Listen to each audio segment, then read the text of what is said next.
Okay, welcome everybody to the next installment in our seminar series, where we're going to be having uh, Dr. Warren B. Powell give a talk on the Universal Modeling Framework for Sequential Decision Problems with Energy Applications.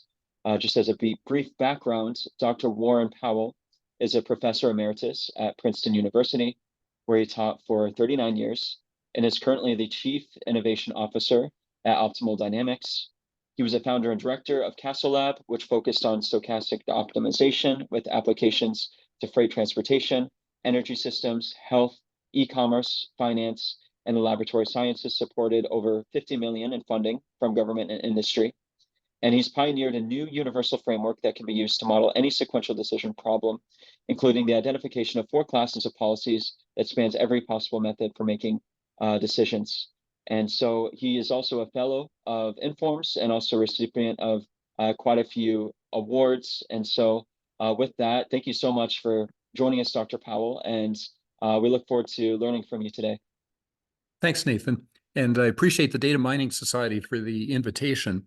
I'm going to start off with a very quick overview of the universal framework. I've been speaking about this quite a bit. I'm going to give a very compact representation, and then the rest of the talk will use these ideas to tackle some complex energy problems, and we'll use that as an illustration. So let's start off with the universal framework. I like to use this slide. This is not just a slide of applications. These are a slide of my applications. This is what I've worked on in my life. I started off with trucking, did railroads and air cargo. I've done supply chains. I've worked on material sciences. But for 10 years, I ran an energy lab and energy systems. And boy, did I learn a lot about this. Now, behind every one of these problems are decisions. And anytime you look at these problems, and I realize that we're sort of in this world of AI, which tends to mean machine learning, but these are decision problems. This is where I get to control a system by making decisions. And every one of these boxes has something where we have to make a decision. We have to choose something. And after we make the decision, information arrives after we've made the decision, which means all the decisions being made under uncertainty. Now, that means that these are all sequential decision problems. What the OR community uses various names like dynamic programs and stochastic programs and control problems. There's about 15 different fields. So you make a decision, then new information comes in. You make another decision, and new information comes in. Now, the biggest challenge when making decisions under uncertainty is modeling. Now, in the world of deterministic optimization, we know how to model the problems. The framework has been established since the 1950s, and everybody uses the same framework. Same too with machine learning. But the world of sequential decision problems, it's a mess. I call it the jungle of stochastic optimization. Every one of these terms describes a different field. Behind each one of these terms is one or maybe a whole series of books, like optimal control is an entire huge field. This is about 15 different fields, 8 different notational systems, host of different tools and techniques and whatnot, all working on sequential decision problems. Now here in a single PowerPoint slide is how to model any sequential decision problem. At any point in time t, we have a state variable. A state variable is what we know or believe. It's the state of knowledge. We then make a decision. I use the standard notation of X, but some people have action A or control U. And then new information arrives, which is what we didn't know when we made the decision. Now, each time we make a decision, we have a cost or contribution or utility function or some performance metric that depends on the state and the decision. Now, decisions are made with a method, we're going to call it a policy, it's a fairly standard term, to be designed later. This is my point of departure from all of those other books, because every one of those other books is like a hammer looking for a nail. By the way, one of those is my book. We had this technique, like dynamic programmers love to go to Bellman's equation. For now, I'm just going to put in a function and say, we'll get to that later. Now, given a state, we make a decision using our policy, then the new information arrives. I'm going to assume I have a function called the transition function that then says, here's now the updated state variable. And then finally, the goal is that we do want to find the best policy. Now, I love to pull everything into 5 elements: state variables, decision variables, the exogenous information, transition function, objective function. With those 5 elements, I can model any sequential decision problem, any of the problems in that picture, and any of the models in any of these books. So this is the universal modeling framework. Now, objective functions are a little bit more interesting for sequential decisions. The standard most widely used is a cumulative reward, where we maximize the expected sum of rewards. Traditional OR people like to minimize costs. I'm going to maximize rewards or contributions or something. You do whatever you want. Sum up a contribution. Let's say I'm in a lab and I'm going to run a set of experiments, and all I want to do is come up with the best outcome. Then I'm going to use what's called a final reward. I'm not going to sum. I'm just going to use the after I've done a bunch of learning. Now, risk is something that often enters anytime you have uncertainty, and you may have a base objective, which could be either the two above, and then a risk metric, and this is a whole rich area. Now, each of these, we're still at the end of the day saying, I want to choose over policies. Now, optimizing over policies, what does this mean? Well, a policy is a function. And usually we have some fairly smart, intelligent person with good domain knowledge will say, I think this class of function will work. So those 15 books, pretty much they all have one or two or maybe three types of functions that they like. Often, not always, there are tunable parameters that have to be searched. And we have to have some method of evaluating the policy. Now, in very special cases, we can do this theoretically. Much more often, we're going to have a computer simulator. And there are many times where you have to do it in the field. You have to go to the real world. Now, I have a 6-step process for any sequential decision problem, and it starts with step 1 with 3 questions. And I claim that if you ever want to make a better anything, you need the answers to those 3 questions. What are your performance metrics? What types of decisions are you making? And for larger systems, who makes the decisions? And finally, what are the sources of uncertainty? So even if you're never going to build a computer model, I think you still need to answer those 3 questions. If you are going to build a computer model, you absolutely need the answers to those 3 questions. Then you have to build out in step 2 other technical components like the transition function, which can be many thousands of lines of code. Now, step 3 is where we get into the uncertainty modeling. This is the W variable and beliefs inside the state variable. Step 4 is where we're choosing over policies. I'll talk briefly about that. Step 5, okay, that's our computer model that I'm going to assume, because I've always done it, we have a computer model. People in the real world do not always have a computer model. And then step 6 is implementation.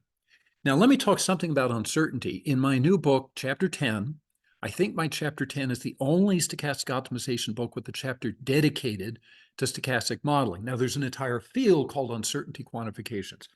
I've identified 12 classes of uncertainty that I think are comprehensive, which means you go down these 12 classes of uncertainty, and for whatever application you're working on, you look at each one and say, does this apply to me? You take something complicated like an energy system, I guarantee all 12 will be relevant. Take much simpler problems, and maybe only one of them is. Now, this is so rich, this is all I'm going to say because it's a Pandora's box. People can spend a career just on this component. Now, policies. Normally, I have a whole long section illustrating policies. In this shortened talk in presentation on the framework, I'm just going to say there's 4 classes of policies. The simplest are the policy function approximations. These are simple rules like buy low, sell high. If you say buying and selling energy to and from the grid, inventory problems can be order up to. It can be a linear model. It could be a neural network. It's some analytic function. Now, cost function approximations are optimization models, approximate optimization models, usually deterministic optimization model. But inside, we have tunable parameters. I'm going to illustrate this in an energy application. The third, the next 2 of these look ahead. This is where I make a decision now by planning into the future. And there's 2 subclasses. One is, this is where Bellman's equation is. This is where I make a decision now that reflects the value of the state that the decision puts me into. And finally, good old-fashioned direct look ahead, planning horizons. This is Google Maps. This is widely used. There's so many problems where you could maybe formulate it with Bellman's equation, but you can't really solve it. And so we have to do a brute force look ahead. Now, here's my claim. I claim these 4 classes of policies are universal. It covers every method covered in any book, covers every method used in practice. It covers methods that haven't even been invented yet. So these are meta classes. So in other words, any problem that you're already solving, you're already using one or maybe a hybrid of these four classes of policies. So it's kind of nice to be able to say, because when you choose your policy, you're not just going to choose the best policy. There's other factors that go into a choice of policy. Let me illustrate this on a basic energy storage problem. So let's say I have an energy system. I can get energy from a wind farm that's free, but it's highly variable. I can get it from the grid. I can get all I want, but the prices are very spiky and fluctuate. I have to meet a fairly predictable demand, and there's my Tesla Megapack to handle the variations. Now, we created, and this was done with Stefan Meisel, who's now at University of Munster, 5 variations of this problem. So we just took this basic problem, played with the data, and then I created 5 policies, the first 4 from each of the 4 classes. The 5th one is a hybrid that I'm going to talk about later. For each of the 5 policies, problems, we made each of the 5 policies work best. That's the yellow squares. In other words, there isn't really an obvious answer. This is where you can't constantly say, oh, I can solve all problems with whatever my favorite method is that I used as a PhD student. Now, I have a graduate level textbook, came out in 2022. This is for people who want to actually build models. It's for an engineering audience. This is if you're going to want to really build code. It's the first one entirely built around the universal framework. Now, I also have a book at an undergraduate level. This can be downloaded for free from that website.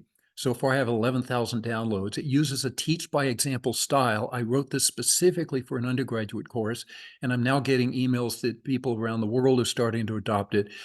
Other than chapters 1 and 7, every chapter is simply a different example. So 300 pages, very easy to skim, because other than chapters 1 and 7 that just take a step back look, they're just different examples, all modeled the same way. I also have a third book that just came out. This is a book for instructors.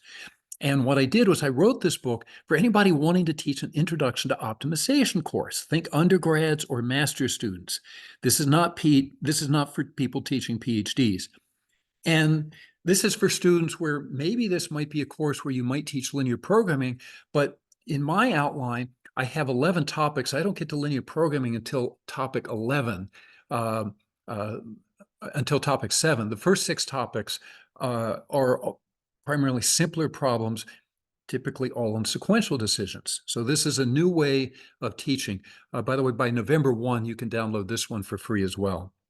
So right now, sequential decision analytics, we're not teaching it well. I think that my 3 books are finally books that can be used for a fairly wide audience. When I taught the graduate level at Princeton, I had grad students from 8 different departments, so not just the heavy analytics. I don't use any advanced math that's not needed to write code. So let's start doing some energy problems. So let me start off emphasizing that modeling matters. Now, this is a simple energy storage problem. I'm going to buy and sell energy to and from the grid. Now, here is a picture. The green lines are electricity prices. Electricity prices are very spiky, way more so than anything that you ever see on Wall Street. Now, there was a energy company here in Princeton that met with a battery manufacturer, and they wanted to do what's called energy arbitrage, where they try to buy and sell power to and from the grid and try to make money at it. As best I could tell, they were using a famous strategy called buy low, sell high. So you buy it when the price is lowest, sell when it's highest, and so on and so forth. Okay, so the buy low, sell high policy was made famous by a humorist by the name of Will Rogers, who has a famous quote, "Don't gamble, take all your savings, buy some good stock, hold it till it goes up, then sell it. If it don't go up, don't buy it." Okay, so we all laugh and we know, okay, well, this is crazy because I don't know if it's going to go up. And, if I knew that, I would be making billions of dollars on Wall Street. In fact, at one point at Princeton, they wanted to do cartoons of professors' labs. I said, I don't want to do a cartoon about my lab. I want to do a cartoon about uncertainty. So here's the frame that I like the most, where the guy saying, oops, the sun just went behind a cloud. And the utility guy was saying, we needed to know that yesterday when I was planning my energy systems. Here's an actual paper. I've hidden the authors, but one of them is now a tenured professor at MIT. Uh, Now, let's take the problem of all those spiky prices. If you go to the appendix of this paper, here's this linear programming model they have. PT is the electricity price, and that's bouncing around. And then they have the decision variables. And what they do is they solve this as a deterministic linear program, which means the decision at time t is made knowing the price at time t plus 1 and t plus 2 and t plus 3. In other words, this linear program is making exactly the same mistake. And this is not the only paper that makes this mistake. We can laugh at Will Rogers, but this is what is being published in the energy systems community. I'm going to show you one slide how to fix that paper. So let's take a nice deterministic model up top. By the way, that corresponds to that linear program in the paper I just showed you. Let me show you how to change a deterministic time stage linear program into a properly formulated stochastic one. You take that decision xt, and every time you see xt, replace it with the policy that depends on the state at time t. So the state at time t is not allowed to be able to see information from the future by construction. Now, I have to take an average because the way that state variable evolves involves random prices, and so I have to run repeated simulations and take an average.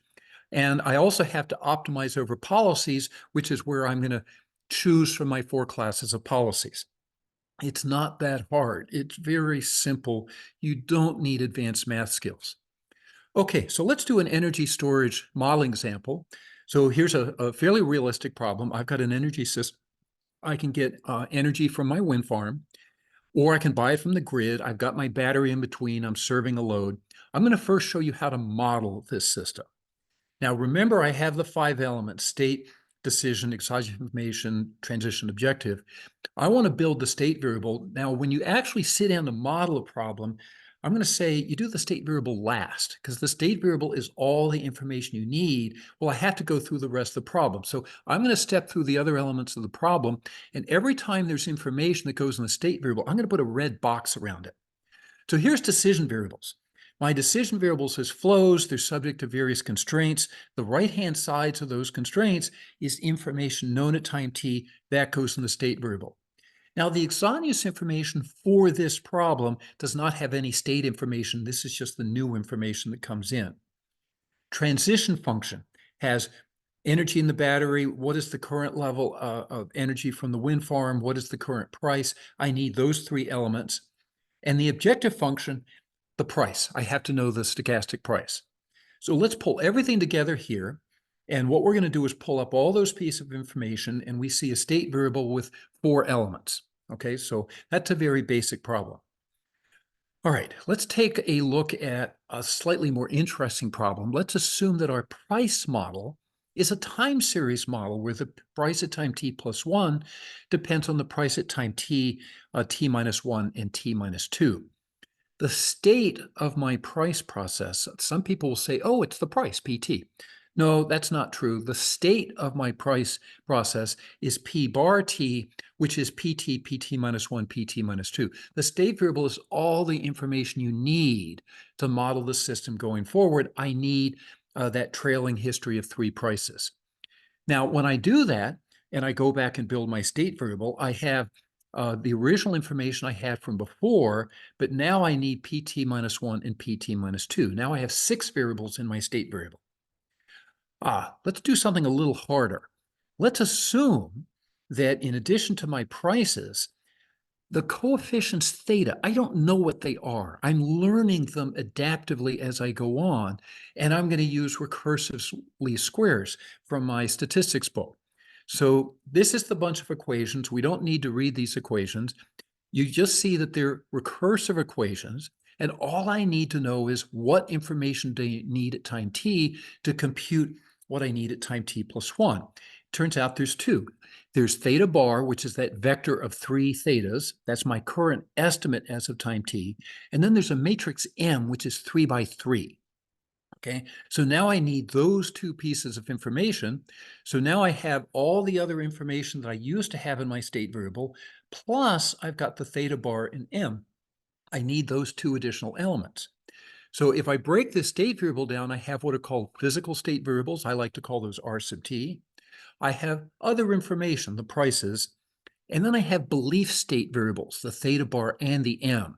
So, by the way, by now I've got about 18 dimensions to my state variable. That m is a 3 by 3. The theta bar is a three-dimensional vector. Now, so far we've seen price process with no learning. I know all the thetas. I've seen passive learning where the theta bars have to be adaptively learned. And then there's active learning. So let's imagine that I have a really big energy system, and as I buy and sell to and from the grid, I influence market prices. Okay, so nothing gets added to the state variable, but uh, how much energy is sold to and from the grid and the battery will influence the price.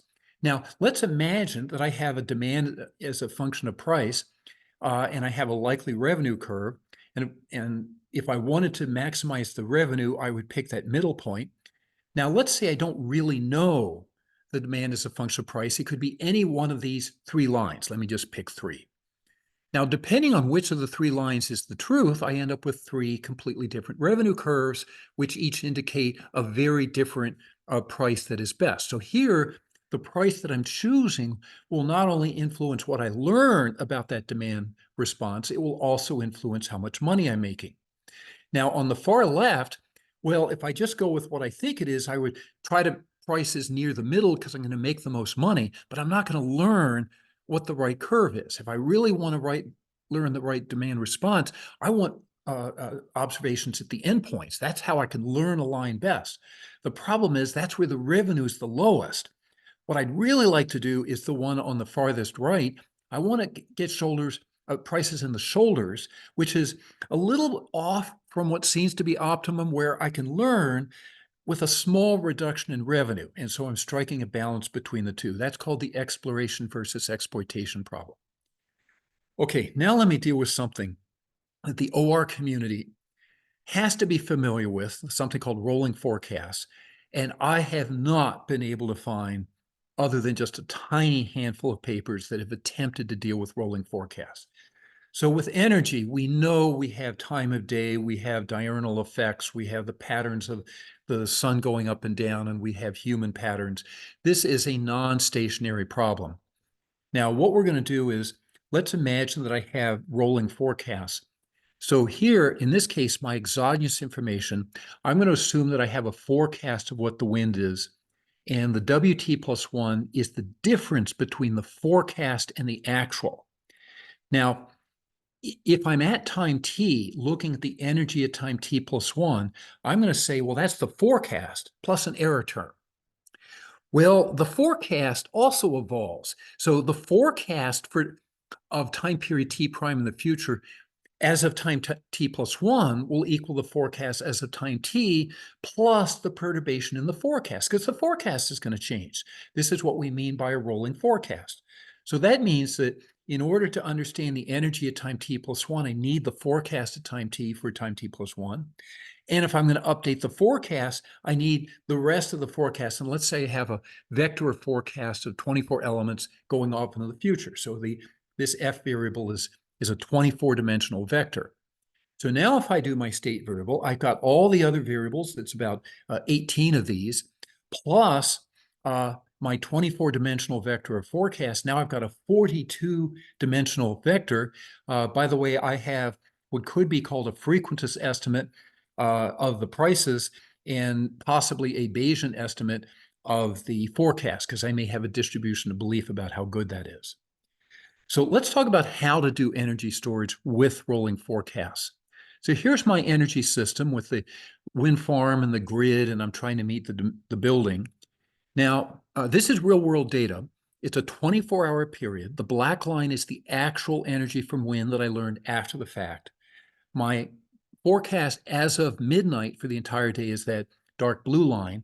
Now, every hour, I'm going to get an updated forecast. And as you watch this changing, you can see it changes a lot. I'm not very good at forecasting wind. So there's a lot of error in this. Now, because it's a very time-dependent problem, a natural way that I want to plan into the future, I'm going to go with a good old-fashioned practical deterministic look-ahead model. Just like you do when we do Google Maps and we plan a path to the destination, I'm going to plan deterministically out there. The thing is buried in there is that forecast. And I know that it's terrible. So what do you do when you have to depend on a forecast and you know it's not very good? Well, let's keep it simple. How about putting in a tunable parameter, theta? So now I have a problem. It's still a deterministic look ahead. It is no harder to solve than the original deterministic look ahead, but I've put in a tunable parameter. Actually, I've put in 24 of them because I have a whole vector of these parameters because it depends on whether it's 1 hour out, 2 hours out, all the way up to 24 hours out. So I had to tune a 24-dimensional vector. Now, if I know the parameters, I can do a look ahead, solve my quick LP. It takes a fraction of a second. Now I roll forward. I get an updated forecast, updated anything that's changing. Once again, solve it, so on and so forth. Very simple, very easy. I just need to tune those thetas. Now, in the lab, I can say, let me set up an experiment and assume that the forecasts are perfect. Now let's tune theta, and lo and behold, all the thetas come out equal to 1. So if your forecast is perfect, ding, ding, ding, theta equal to 1 for all 24 thetas, as you would expect. When I put in the real uncertain forecast, now it's messy. Now the logic is saying, okay, now we don't want to put a weight of 1 because they're noisy, but we don't want 0. We'd like a smaller number, and it will depend on the thetas. Now, here's actual performance I've run starting with a base level. This is what I get when I set theta equal to 1. Now, for each of these are runs of the algorithm using different starting points and different parameters. Roughly on average, I get a 30% improvement. Now, doing this tuning is not easy. Once it's tuned, using it in the field is easy. We're going to see this idea one more time in practice. In fact, we're going to see it right here. Unit commitment with the optimizing simulator. So I'm going to talk about now a big energy planning system. I'm going to go through the planning process at PGM, which is the grid operator for the mid-Atlantic states going out to Chicago. And I'm going to walk through this process. We're going to use ideas that we've just learned. I'm going to argue that this is very close to what is being done at PGM without some of the academic formality. Okay, let's start off with PGM. So PGM is that purple region there in the mid-Atlantic states going out to Chicago. What we're showing here is what's known as the Eastern Interconnect. This is one monstrously big grid. It is broken down into subgrids, so PGM is one of the subgrids. Any power consumption or power generation being done within that purple sector has to be controlled by the PGM, and you have to sign up. In other words, if you're going to pump energy into their grid, you've got to go by their rules. Now, here's the actual grid. They have nuclear power plants. They've got steam generators. They've got gas turbines.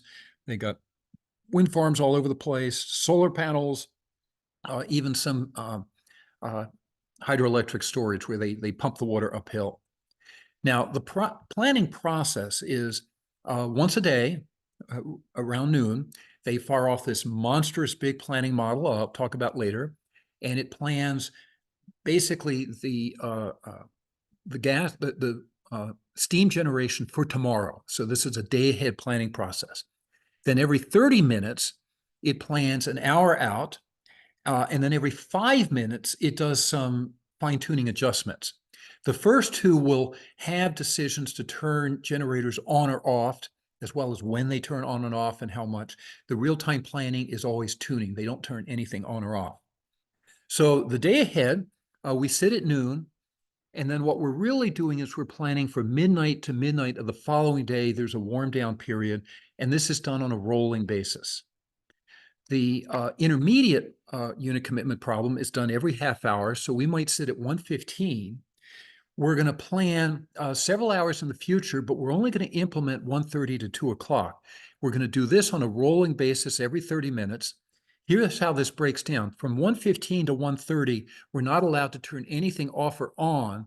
We are allowed to ramp things up or down. Then what we're going to do is optimize over the turbines. Now, every steam turbines as a notification time. So turbine 1, if I want to start it up there, you have to back it off tau 1. Turbine 2 might have a short notification time. Turbine 3 may have a long notification. Any notification time that happens within the 1:30 to 2 p.m. window, you call them up and say, okay, you're turning on between 1:30 and 2. And then we have the economic dispatch problem that is run every 5 minutes that also includes an AC power flow model. And this is done on a rolling basis. It is a linear program. Okay. Now, what we've done is at Princeton, we built a very detailed simulator where we'll fire the day ahead. By the way, that's a big integer program. It takes a while to solve. So while that's running in parallel, we'll fire up the intermediate, which is a smaller integer program. And that also takes a little while to solve. So doing that, I simulate the running of the real time. Then we run the intermediate, step forward. So and all this in the background, the day ahead is running along. So these things are all running carefully in parallel. Without all this parallel processing, it used to take us a week to simulate a week. So we got it down to where a week took about 2 to 3 hours. Okay, modeling wind. So we talked about how in sequential decision problems you have the uncertainty. Modeling the uncertainty of wind was a real challenge. This is not some silly time series exercise. So black here is the forecast as of time t, which is farthest to the left, rolling forward. The red is the actual energy from wind showing all the deviations. The black would be a rolling forecast updated time period by time period as we illustrated. So, the black would be all of those rolling forecasts. Now, one of the things that is very important when you have energy storage, you can't just get the deviation between actual and forecast. You have to capture how long the actual is above the forecast or below the forecast. I call these crossing times, and I couldn't find anything in the literature where anybody was capturing crossing times. And this reflects the fact that the wind is correlated across time. So we did a whole pile of work trying all the standard statistical packages. These did not work. When you try to actually build a statistical model and then run simulations, it just wasn't realistic. And when you're modeling energy storage, this is important. We ended up with a hidden Markov model where we had 6 hidden states. The hidden states captured, first of all, are you above or below the forecast, which we can observe, and then whether or not the above or below is going to be a short, medium, or long distribution, which I don't know in advance. So you take the above, below, and the short, medium, long, that multiplies out to 6 states. And because I don't know if I'm in a short, medium, or long, that's a hidden state. So we can estimate a Markov chain of the hidden states from history. Then when I'm actually doing simulations, I will have the distribution of wind given the hidden state. And then, of course, I have to create a probability distribution of which of the hidden states I might be in because I don't know. Okay, so a little bit of non-trivial stuff, but it worked beautifully. This is actual versus predicted of the distributions, up-crossing distributions, down-crossing distributions, error distributions. Trust me, this was not easy. I think I worked probably off and on for about 2 years to get these results. Here are some actual sample paths. We ended up creating 7 sample paths. Calibration of our model. Let me go quickly. So this is history versus simulated. The colors capture which of the different types of energy generation. It was a pretty decent match. Let me tell you, the reddish there, that's steam generation. That's most of it. The blue at the bottom, that's nuclear, and everything above is some sort of renewable. This is what I was most proud of. So as our simulator was going, every 5 minutes, we would solve these linear programs.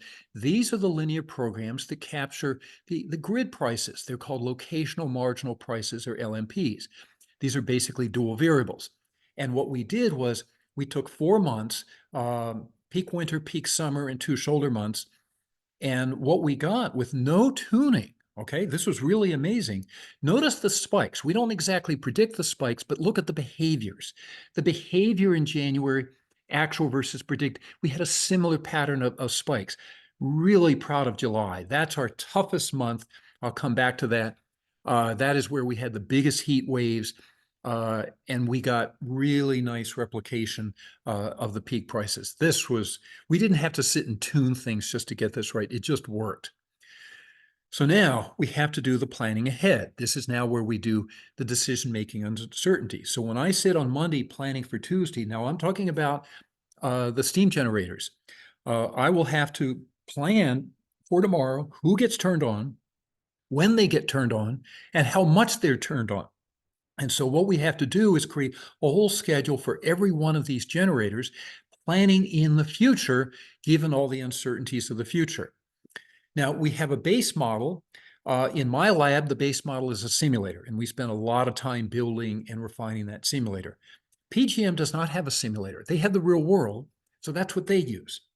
Now, you have the look-ahead model. That's the big energy program that plans out in the future. We had 3 of these. We had the one that looked a day ahead, we had the one that looked a few hours out, and we had the other one that ran every 5 minutes. Now, what we do is anytime, let's say this is the day ahead. This is a big integer program. It's deterministic. I'll show you how we do this. We're going to use one of those tunable parameter policies, and we keep rolling forward and keep rolling forward, updating everything as we go along, pretty much as PGM actually does it.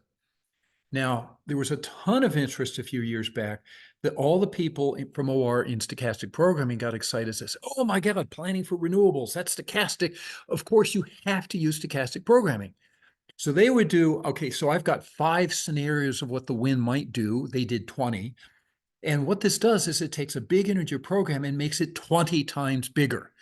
So the national labs come roaring in with their supercomputers, and they were all excited. I'm going to streamline. I just don't think any of this stuff ended up working. I attended these FERC workshops, Federal Energy Regulatory Commission. They would have an energy modeling workshop every summer. And for a period of years, they really focused on this issue. And everybody thought, okay, like one workshop was absolutely dedicated to how many scenarios should we use? Okay, I think this stuff is just crazy. So the idea of look ahead, solve this way bigger problem, roll forward, do it again, roll forward, do it again. That's really hard to run a simulator solving these monstrous integer programs. Now, let's take a look at what happened to us in the lab once. So here is an actual result of a simulation of how much energy from each. And those little orangey blips, those are outages. Okay, that's where we didn't cover the demand, and that's a really bad thing for the grid. That's where they'd have a brownout, and we really don't ever want to have that. And we were having trouble getting rid of this brownout, so I told my staff member Hugo, and I said, "Why don't you give it the perfect future?"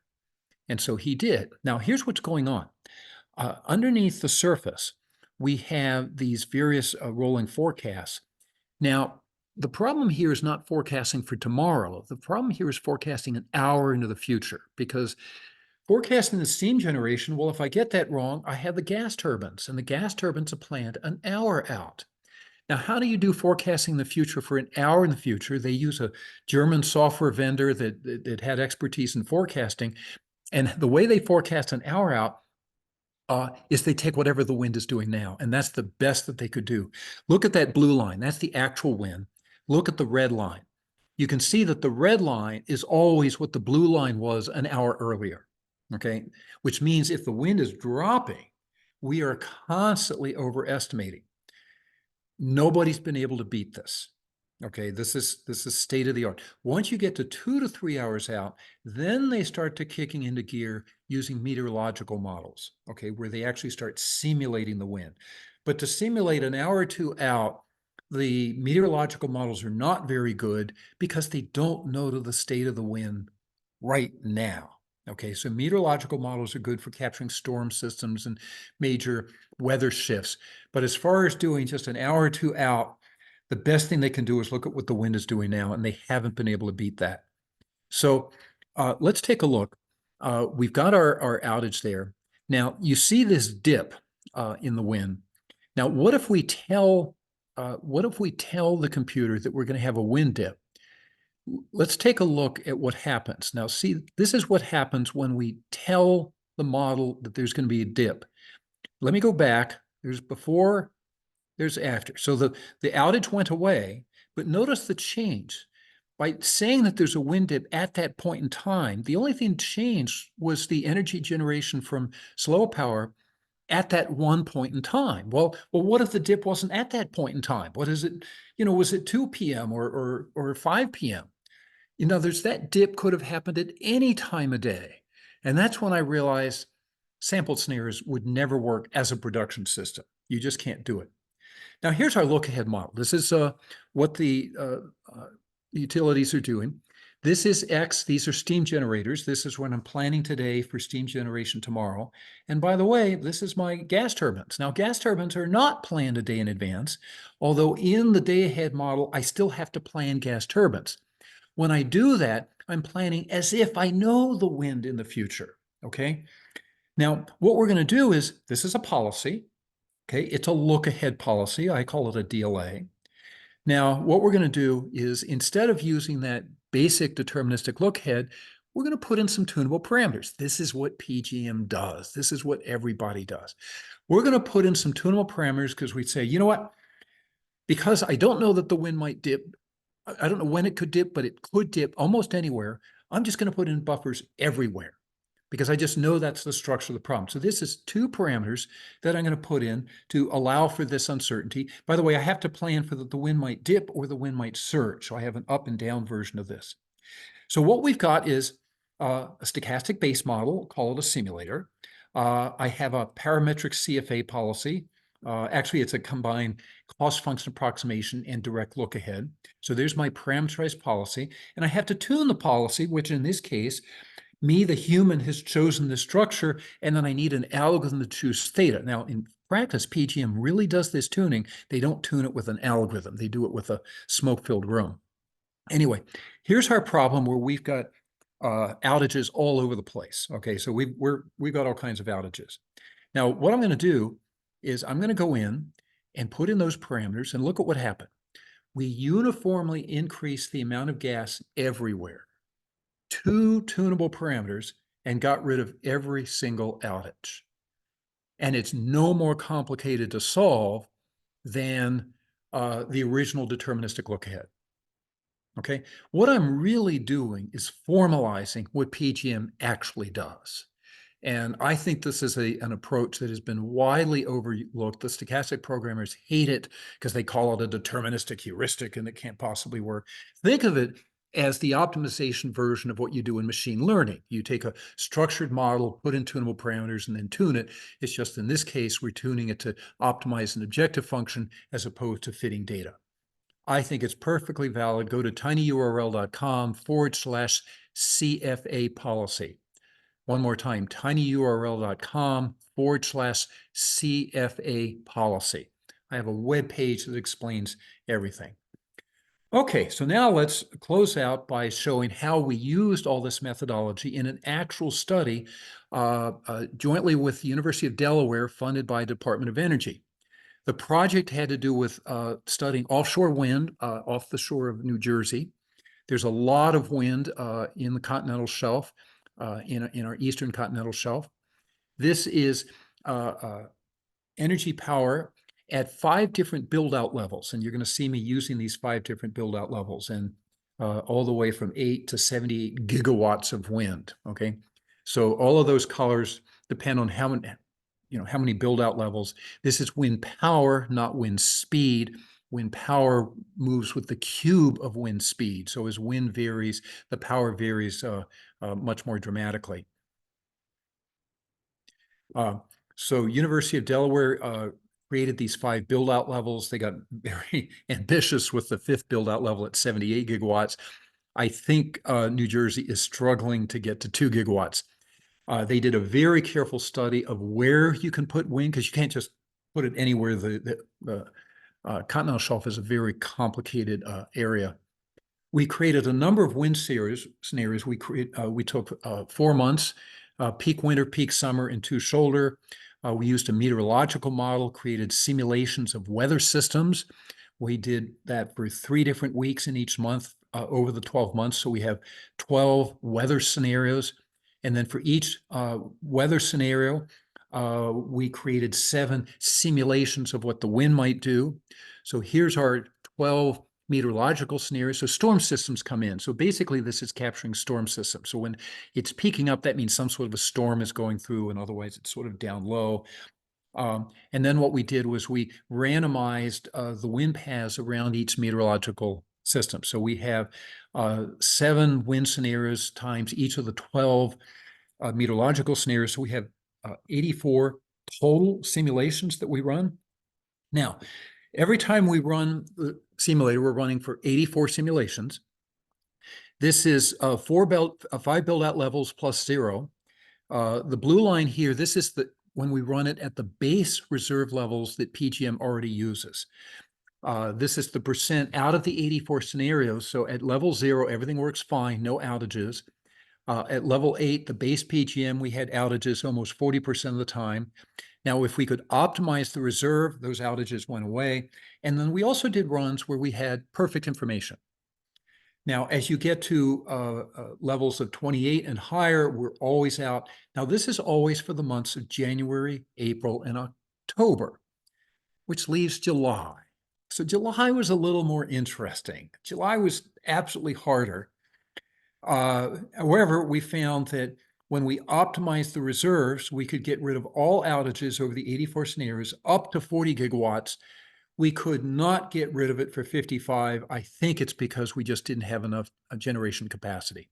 Okay, but 55 is so far off, we don't have to really worry about this. But this is using, I think, proper stochastic optimization, practical, I think better than the stochastic programming methods that had been used. Now, here's a study where I said, using imperfect and perfect forecast, we have the 5 build-out levels. Let's take the middle build-out level with the imperfect forecast. So this is an optimized version. Now, we have to have a certain level of energy reserve. At that 35 gigawatt level, which is substantial. Okay, we're nowhere near that. I don't think we will get anywhere near that in the lifetimes of anybody listening to me talk right now. Anyway, we need 8 gigawatts of reserve. That's 8 nuclear power plants just to have enough reserve generation to handle the uncertainty at that middle level. So I think this is a very conservative study. I'm absolutely positive that if we actually start putting in energy, these grid operators are amazingly talented people. They're going to have all sorts of tricks. So think of this as a worst case as-is study, but it just highlight that the uncertainty is going to be an issue. So anyway, that's my talk. This is using the universal framework, some very realistic energy problems. I've shown you the modeling and then show you how you can make decisions under uncertainty using practical techniques that aren't anywhere near as complicated as what people may sound. I have a paper on the stochastic unit commitment problem that you can access, tinyurl.com, stoch unit commitment. And then I have a resources page, tinyurl.com, SDA links. That's a web page of links. And I have books and videos. I have informative web pages. I have a web page on courses if you would like to learn this material and teach it to yourself inside or outside of a university. I also post a lot on LinkedIn. And at the very bottom of SDA links, I have a link where I've captured my most interesting LinkedIn posts. So I'd like to thank everybody. I've enjoyed this, and hopefully maybe I can convince people to get into the modern approach to working on sequential decision problems. Wonderful. Great talk, Dr. Powell. Yeah, as always, we have a few questions from the audience that I'll vocalize for you. So we have, our first question is from Sebastian, and he Okay. asked, what is the best way to think about where to place state variables versus exogenous variables? For instance, a weather forecast could be modeled both as part of the state and as the exogenous variable. Okay. The state variable is what you know at time t. So you do know the forecast. The forecast is not exogenous. At time t, you know the forecast. What I don't know is the deviation from the forecast, and I don't know future forecasts. But the forecast as of time t for the future, that's known information. That's in your state variable. Awesome. Awesome. Next question is from Sanjula. So she asked, yeah, regarding uncertainty modeling in these problems. She was wondering how similar this is to conventional stochastic programming. Okay, so first of all, let me pause there before we get to the second half. So that place where I did the scenarios into the future, that's vanilla stochastic programming. Okay. So you talked about uncertainty modeling. Let's not confuse uncertainty modeling from stochastic programming, because stochastic programming is one of the many books. If you look at my jungle of 15 books, in the upper left-hand corner was Burge and Louveau. Uncertainty modeling has nothing to do with optimization. Uncertainty modeling is the modeling of the uncertainty. Stochastic programming takes those scenarios. So, for example, I had the slide with the 5 scenarios, and then I said, well, in practice, they tended to use around 20. And then it made the problem 20 times bigger. But the uncertainty modeling is how you represent the uncertainty. Stochastic programming is a method for how to make decisions. So stochastic programming, and I'm talking specifically with scenario trees, and I did illustrate that in my talk, and I had that problem with the 5 scenarios, and I talked about how the problem was 5 times or 20 times bigger if you use 20 scenarios. So the construction of the scenarios, most of the time in stochastic programming, people just say, oh, we have 20 scenarios, and they wave their hands. People who really work on real problems know that constructing those scenarios is very hard and very important.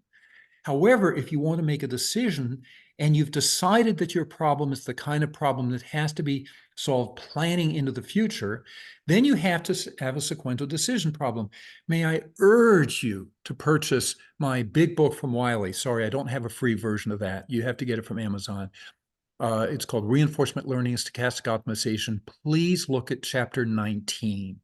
Chapter 19 is explicitly on look-ahead policies. Now, if you go to the link tinyurl.com/RL and SO, so tinyurl.com/RL and SO, that's the web page for the book. You can download for free chapter 11, which is an overview of all 4 classes of policies.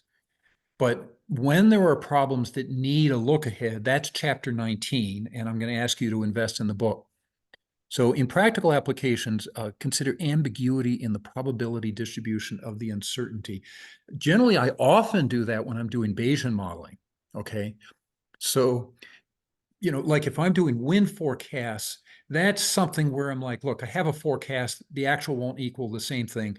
By the way, something that let me just also add, that section I did on a rolling forecast, the OR community has ignored the proper modeling of rolling forecasts. We just say, oh, we have a forecast for now into the future. And of course, in the next time period, I'll update it. Well, the fact is, if you're going to plan for the future, you need to plan for the fact that you're going to update it in the look ahead. This is what's been overlooked in the area of rolling forecasts and completely overlooked by the stochastic programming community. So ambiguity in the probability, these problems, there's a massive range of these problems. And whereas in my energy problem, I would say, no, I'm not going to put in the ambiguity. In other applications, I would.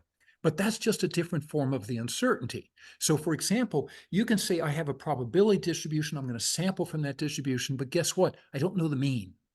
I have uncertainty about the mean of the probability distribution.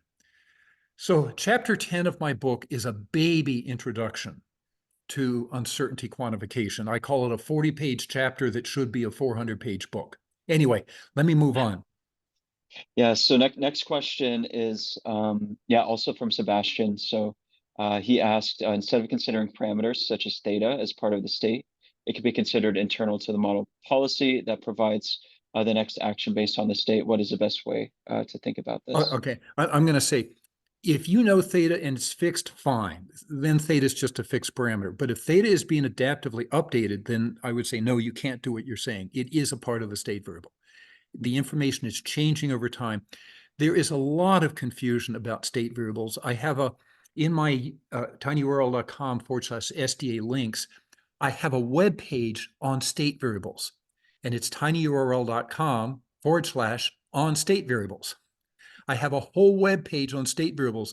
The R community amazingly does not know what a state variable is. So I lay it all out there. It's mainly drawing material from section 9.4 of my book. By the way, chapter 9 of my book is also downloadable from the web page. So I can't give you the book for free, but I did offer 3 chapters for free Chapter 1, Chapter 9, which is modeling, and Chapter 11 on policies. Okay, awesome. We also have another question from Ripal Kumar Patel on how to overcome exploration and exploitation problem. And he was wondering, yeah, maybe if there was a book that you Okay, could so suggest to explain. well, first of all, I do have a book called Optimal Learning, and that book is a book on the exploration versus exploitation problem. However, a more modern version, that book was written in 2012, and it was written before I had a good handle on my universal framework. Chapter 7 of my new book, I call it the big book, is on derivative-free stochastic search. Believe it or not, derivative-free stochastic search is just another word for multi-armed bandit problems. Anytime you have exploration, exploitation, that is a form of derivative-free stochastic search. Okay, it's a sequential decision problem. And because it's a sequential decision problem, you can still solve it with the 4 classes of policies. And in my chapter 7, and this does not exist in the Optimal Learning book, in my chapter 7, I illustrate all 4 classes of policies. I even have a section, a brief section on the bandit problem. So when people say exploration versus exploitation, that is nothing but a sequential decision problem where the state variable has the belief about something, and it can be a frequentist belief or it can be a Bayesian belief. I'm totally care. My universal framework is genuinely universal. By the way, anybody familiar with the stochastic gradient algorithm, go to check section 5.5. The stochastic gradient algorithm is also a sequential decision problem. Okay, how do we decide which policies to use? Download chapter 11 for free. I have a whole discussion. It's a rich thing. tinyurl.com/RL and SO. Scroll down to chapter 11, click on it, download it. I discover all 4 chapter classes of policies, and I talk about it is my best version of how to choose. Okay, sequential decision problems. By the way, chapter 3 of my big book is all on machine learning. Sequential decision problems use machine learning. Okay, now machine learning, there's static problems where I have a big data set and I just have to fit a model. By the way, fitting the model, usually done with a stochastic gradient algorithm, is a sequential decision problem. But otherwise, machine learning, if it's a static data set, you have a big data set, you fit the model, game over. Okay, there are a lot of machine learning problems where the data is coming in over time, and maybe I can choose it. Now, that's where the exploration exploitation problem comes into play. That's also called online machine learning. In fact, my chapter 3 is called online machine learning. So decision problems, think of decision problems as being more at the top of the pyramid. That's like, by the way, I also have another discussion on AI. I call it the 7 levels of AI. Take a look at it, tinyurl.com/7 levels of AI. tinyurl.com/7 levels of AI. Levels 2, 3, and 4 are all machine learning. Level 5 is traditional deterministic optimization. Level 6 is sequential decisions. And I think maybe that would probably help you with that question. Awesome. Looks like there's no more open questions. So yeah, I'd like to, oh, looks like there's one more question here from Angelo. Okay, that's a little bit big for the time frame. Okay, The yeah, way you maybe think we of can. things is when you think of any problem like that, try my 6-step approach where you start off by saying, what is the decision? So the decision could be optimizing power capacity. Power capacity does not just get changed once. That's a sequential decision problem. It gets changed over time. Now, how you make the decision, use what I call model first, then solve. Don't think about how to make the decision. First, start off by focusing on the model. It's just like deterministic optimization. You form the model, and then you go have an algorithm to find the solution. With sequential decisions, come up with the model first, all 5 elements, and then go choose the policy. Okay, you're choosing a function. So whatever function you use, trust me, whatever you use will be in my framework. Okay. So I'm not the guy with the big hammer saying, oh, I've got this great big hammer. You have to use my hammer, which is what existed, say, with stochastic programmers. Stochastic programmers are people with a big hammer, and they want to solve everything with a big hammer. I'm going to say, please don't do that. Model first, then solve. And when you go to solve, and by that I mean pick a class of policy, the write-up in chapter 11 will help you choose it. And I think, you're going to see especially for these complicated problems like power system capacity expansion, you're going to generally find that you're like, okay, what I really want to do is to take my big power model, which is a big static nonlinear program, and I'm going to want to put estimates and solve that big problem and play some what if games on different power capacity outputs. By the way, this is something that I did in my own lab. You're going to find that you're going to have sort of a natural thing. And all I'm going to say is that's fine. Use whatever sensible policy that you want. Just understand that the right way to evaluate it is to simulate it over time. Wonderful. Well, yeah, thank you very much, Dr. Powell, for your just insightful thoughts on this topic. We really value, yeah, just your expertise and the background that you have to bring. And yes, anybody else who has any other questions or thoughts, feel free to reach out to Dr. Powell and yeah, let him know, yeah, just anything that he might be able to answer for you. And please follow me on LinkedIn. I'm posting all the time. Yeah, he has some great posts. Yeah, very, very interesting and insightful. And yes, please definitely follow him on LinkedIn. And yeah, take a look at the announcement on Informs to find his information. Well, thank you very much, Dr. Powell, and I hope everybody has a great rest of the day.